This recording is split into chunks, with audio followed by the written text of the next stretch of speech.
Hello, I'm Lindsay Irvine, CMO of MuleSoft, and I'm thrilled to have you joining us today for conversations on today's reality for IT, the next normal, what's coming, and actionable strategies to deliver on what is undoubtedly the digital imperative.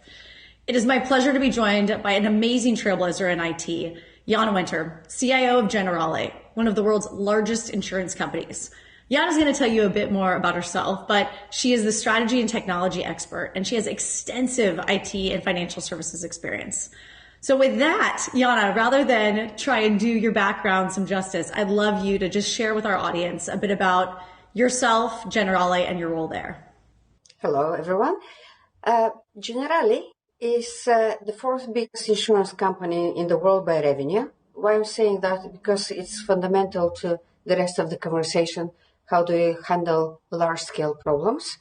My own background, very heavy IT, very large-scale transformations. So I hope it is a good match. I'm responsible between myself and the company. I'm based in the UK, responsible for the UK-based businesses. And again, it is complex with relatively modest budgets. The most interesting job I have had in my life.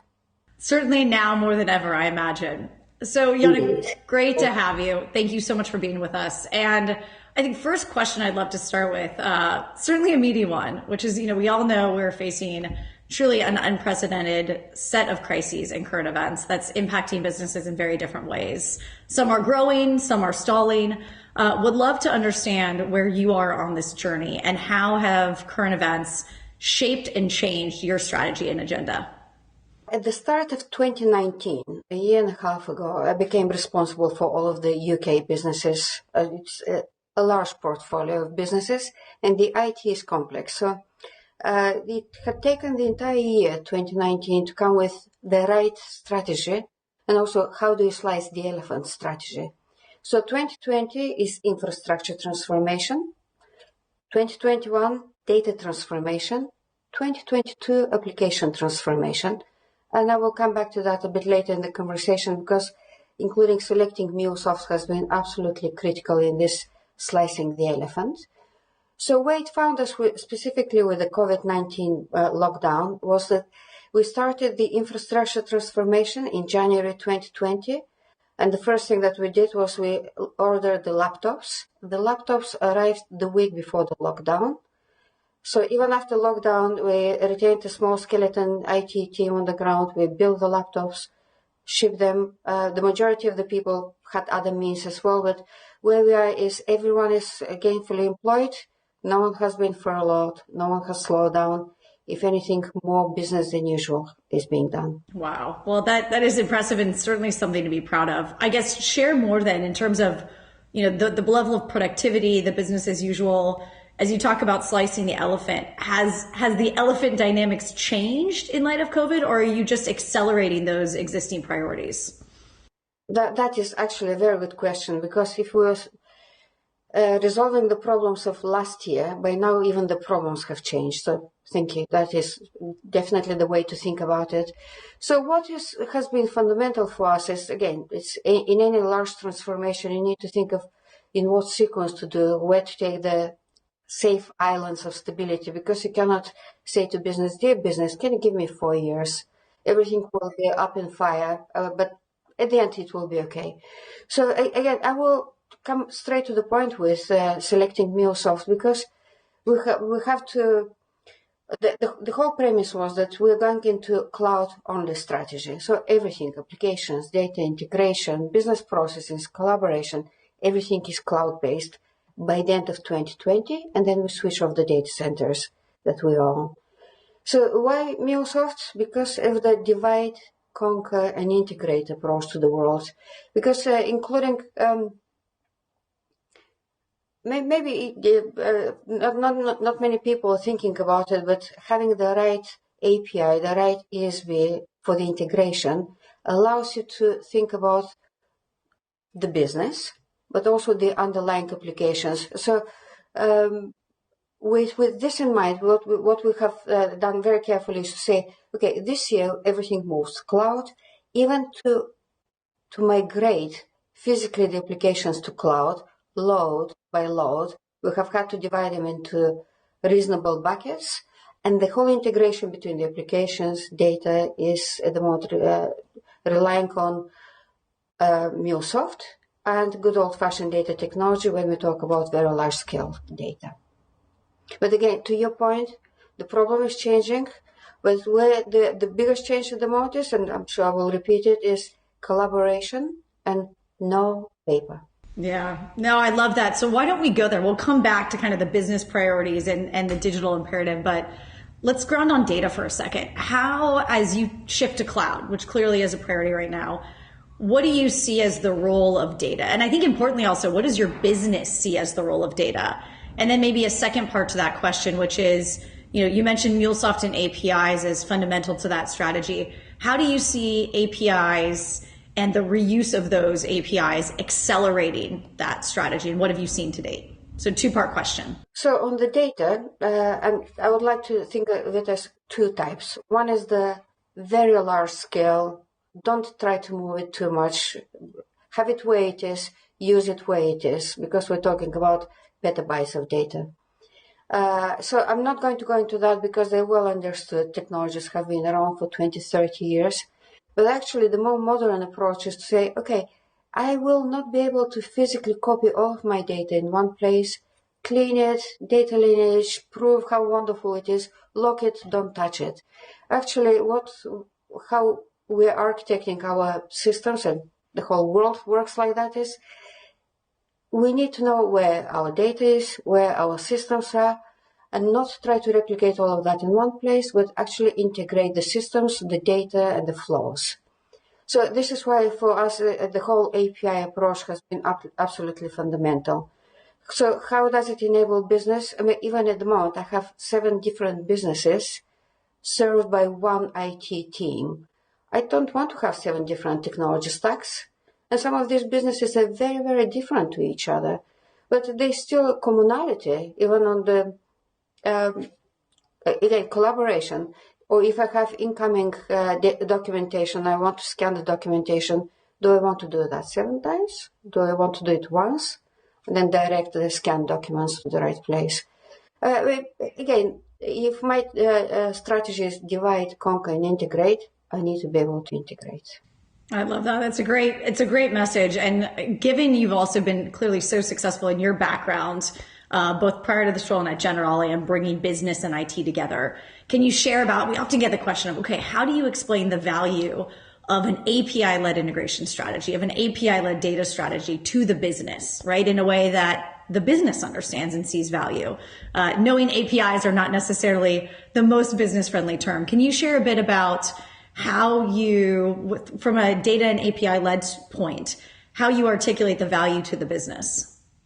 Functionality, speed, and cost.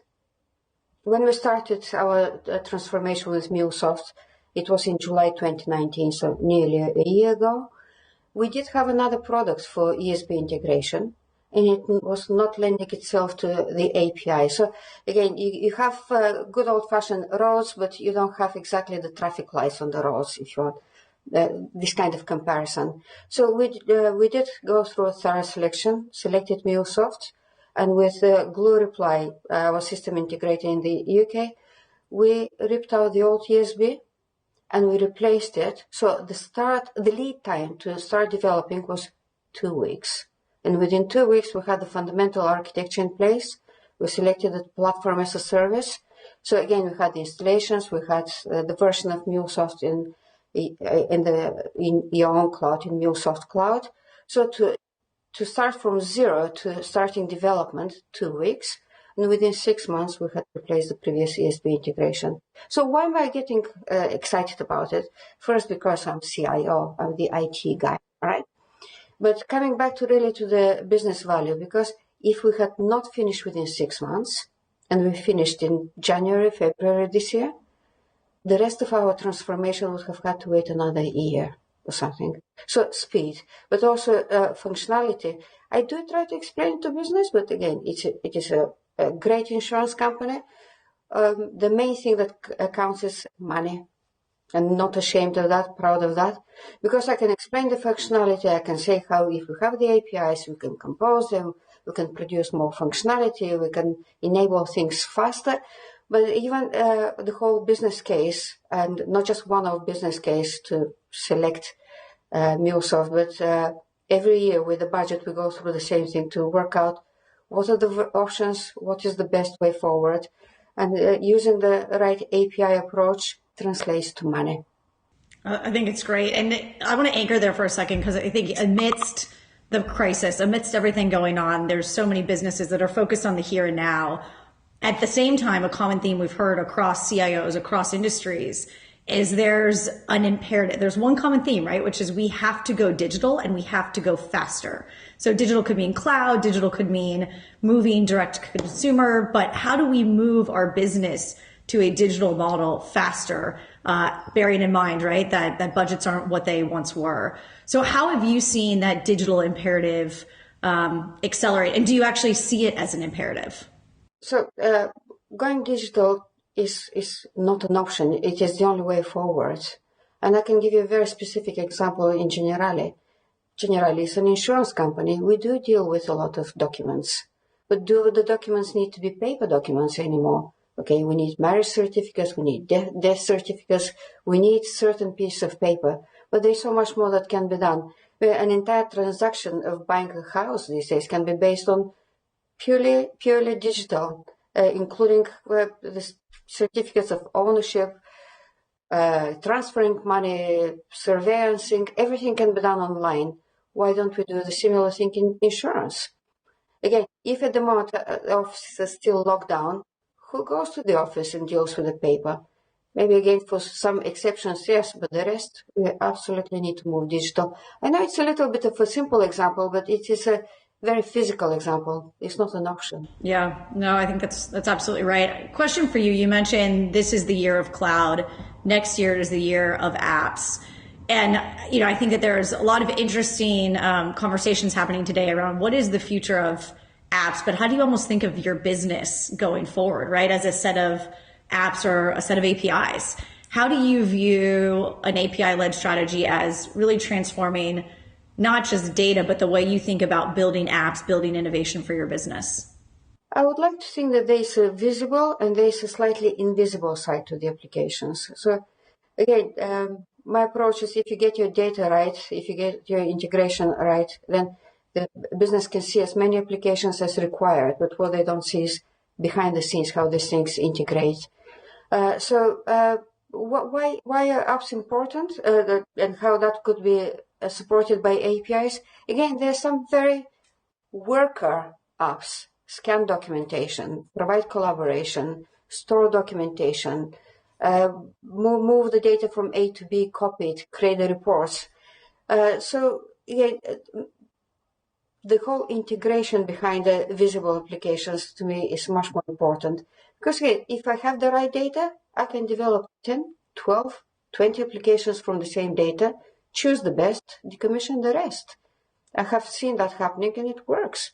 So if I want to be able to compose and to create these new applications, I don't want, and I don't have the budget every time to start from zero. I need to be able to have the pieces of functionality, pieces of data, and compose the right applications. I love it. And it sounds so simple. And I love it. Sounds simple, certainly not hard. I mean, certainly not as simple as it sounds, but I love that you're also anchoring on that word compose. Yana, how long have you been on this journey within Generali? And what would you say were some of the key either inflection points that really got your team and the business behind this strategy? And some of those key wins that really made everyone notice and say, man, this is exactly where we need to be headed. So for my business, the most visible points have been, again, the speed of getting the right data for the right reasons. Because we are data heavy, we are data centric. So if I have to make a decision and I'm in an insurance company, it needs to be risk-based. How much data do I pick from where? How do I put it together? How do I match it? How do I make sense of it? Do I just rely on one system, two systems, so anything I can get my hands on? What I have, so from business point of view, again, we're trying to keep it a little bit invisible of the complexities in IT world. But what has found I have found with my team, and again, this is fresh. Only 2-3 months ago, we finished the development of the new approach to API and USB. I was talking to my team, and they were saying that actually, if we had not selected the right tool with the right setup, with a platform as a service provided by MuleSoft, and with the actual team from MuleSoft, it would have taken us another year to get here. So they're just amazed. The IT team are amazed and very happy that actually they can get on with. It sounds like a jargon. They can get on with enabling the business. They can get on with the development and not worry about the low level of development of things that come out of the box. Yeah, no, that's really powerful. I'm going to switch gears a bit and talk about more of how you see within the insurance industry. How do you see the insurance industry dealing with kind of the reopen, if you will? And what does that mean for Generali? And what do you think that means for the insurance industry more broadly? Are people looking to reopen and kind of officially get back into the office? Is it more of a virtual forever? And what does that mean for IT? Time only moves forward. So we will go back to 2019, 2018. We just need to adapt to that. We need to move forward. So there will be a lot of working remotely in the entire insurance industry. I have had a number of conversations with my peers in the industry. There will be no going back to you need to be in the office 9 to 5, 5 days a week. So, but the positive side of that is that actually we have learned that we can wake up earlier, we can go to sleep maybe later, take a break during the day. You're not in the office. If anything, actually things become flexible. And even somehow, even the 9 to 5 model is now 7 to 8 because various people work at various times. So it may be an intended consequence, and I'm talking about the business side, but it is a good consequence. Again, the no paper, we will find it extremely hard to go back to that. And it has been good because, again, various people, various companies have adapted with different speed, but we need to find that way forward, the digitalization. But again, I'm coming with IT angle, but it is really to find a way of making sure that our people are happy and we get the best out of them. So again, from IT point of view, I would do anything possible just to give them that the opportunity, the tools, the support to say, no, you don't have to travel to the office 4 hours a day every day. Work from home 2 days a week, 3 days a week. And the interesting thing was that you asked about Generali and how long we have been on this journey. Generali actually has been looking at the smart working 2 days a week since last year. So it was no shock to the system. That's interesting. Yeah, I think a lot of people are, to your point, they're taking it as you can't go back. You can only go forward. So how do we take the goodness of what this has driven for the business and just accelerate it, keep going, right? To your point, allow people to live their life and be perhaps even more productive over the long haul. Okay, Jana, I have a question for you.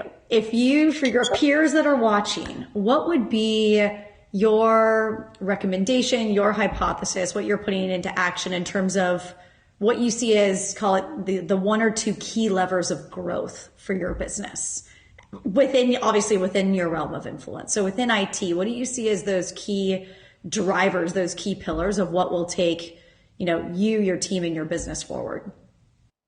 Actually, I will just zoom on one, and it is data. Why I'm saying that is, again, to me, it is the most fundamental part of my jigsaw, because I have this multidimensional jigsaw of many businesses, many priorities, many projects, a lot of things changing as we speak.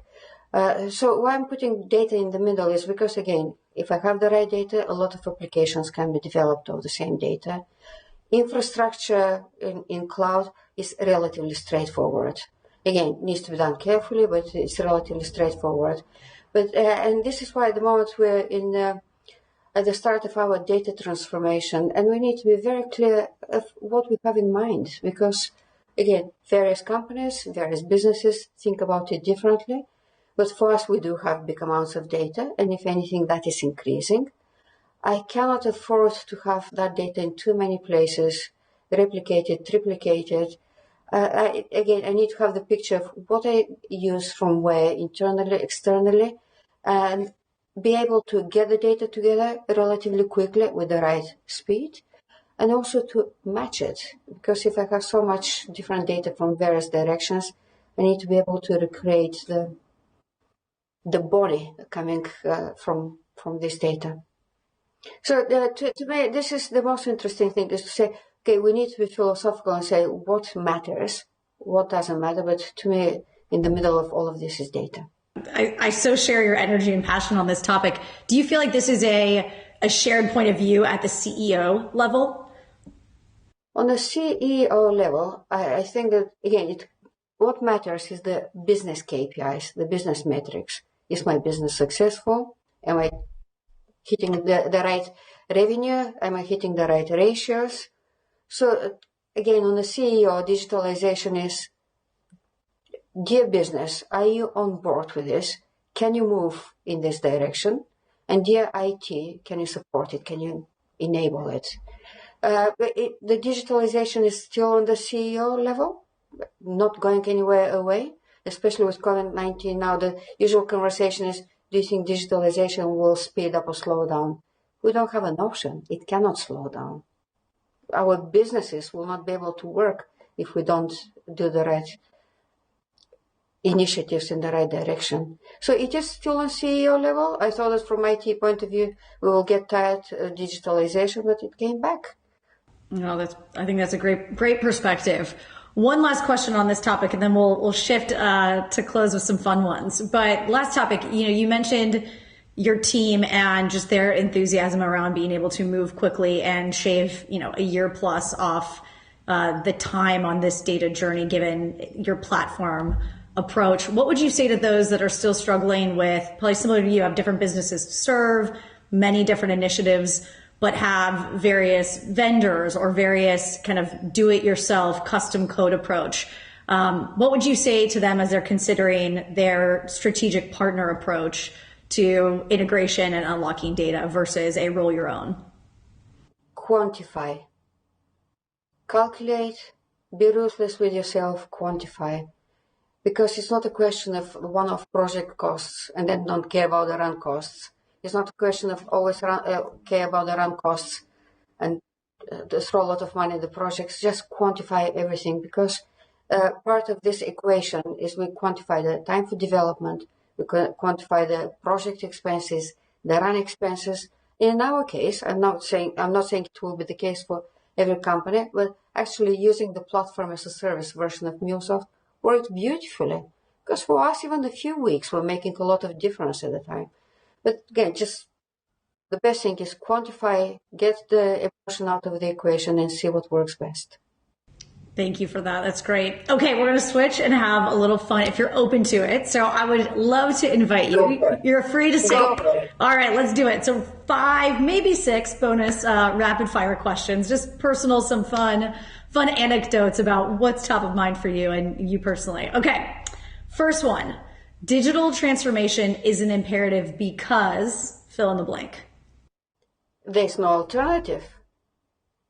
There's no way forward without digital transformation. I love it. All right, bullet 2. What is the one thing people get wrong about CIOs? That we don't care about budgets. We do care about budgets. Probably now more than ever. Exactly. What is the most overused business buzzword? Oh, yes. Low-hanging fruit. We get hold of that very quickly, and there's not much left for the rest of the year. Yes. So true. What has been your number one must-have item since you started working from home? My mobile phone. Can't live without it. I have 2. Can't live without it. Try not to put it right next to my bed at night, though. All right. Imagine you had a gigantic billboard. What message would you put on that billboard for millions to see? Relax. Relax. It can be worse. It's true. Silver lining, right? Exactly. All right. Bonus question. Last one. What's one step other women who may see you as really just a shining light and a great example of what's possible in IT? What's one step that you would encourage other women to take to also grow as leaders in the IT space? Speak the business language. Work out what's important for your business and go for it. If it is numbers, if it is profit, if it is ratios, learn it and go for it. Because again, business can be relatively impressed with IT, but they need to see that everything that we do translates to them. Basic arithmetic can take you a long way. Fantastic. Well, Yana, it's such a pleasure to just be chatting with you today, to learn from you. Really a fantastic conversation. So thank you so much. Thank you very much, Lindsay. All right. Take care. To learn more about how CIOs are charting the path forward to stabilizing, reopening, and ultimately growing the businesses, please continue to tune into this series where we're going to have real talk with CIOs about what's going on today and how they're charting the path forward towards growth using data, using digital. So thanks again for being here. Check out the CIO recovery guide that you see on the slide, and we look forward to seeing you again soon.